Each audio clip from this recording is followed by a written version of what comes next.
সেটা হলো যে আমাদের যে স্বরাষ্ট্র উপদেষ্টা উনি আসলে ব্যর্থ।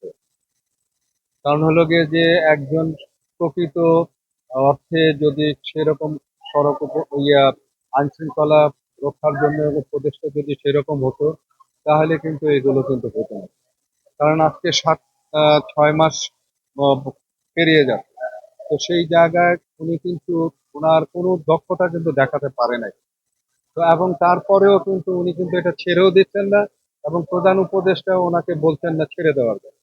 আমি মনে করি প্রথমেই যেটা মনে করি যে উনি আসলে ওনার দক্ষতা দেখাতে যেহেতু পারছেন না, এবং আইন শৃঙ্খলা পরিস্থিতি অবনতি এমন ভাবে চরমে গিয়েছে। তো সেই জায়গা থেকে উত্তরণ করতে গেলে এখানে একজন শক্ত সামর্থ্য এবং সেরকম একজন মানুষকে কিন্তু উপদেষ্টা হিসাবে কিন্তু আনা দরকার বলে আমি মনে করি। কারণ হলো যে সারা দেশে কিন্তু শুধু সেটা না, আপনারা চিন্তা করে দেখেন যে কক্সবাজারে মানে আমাদের যে বিমান বাহিনীর ইয়েতে সেইখানে পর্যন্ত হামলা হয়। তো এটা তো খুব মানে একটা খারাপ অবস্থা। তো সেই জায়গায় এটি যদিও মনে করেন যে ফ্যাসিস্ট সরকারের চলে যাওয়ার যে ফ্যাসিস্ট সরকার, তাদের দোসররাও এই কাজগুলো করছে।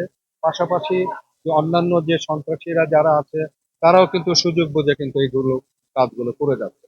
তো সেই জায়গায় যদি আপনার এই এই এইরকম যদি মানে স্বরাষ্ট্র উপদেষ্টা যদি থাকে, তাহলে কিন্তু উনি কিন্তু নিয়ন্ত্রণ করতে পারছেন না। তো যে যার জন্য আমি বলবো, প্রধান উপদেষ্টাকে বলবো যে অনতিবিলম্বে ওনাকে সরিয়ে দেওয়া হোক। সরিয়ে দিয়ে ওনার জায়গায় একজন যোগ্য মানুষকে মানে প্রতিষ্ঠিত করা। দৈনিক আজকের বাংলা .net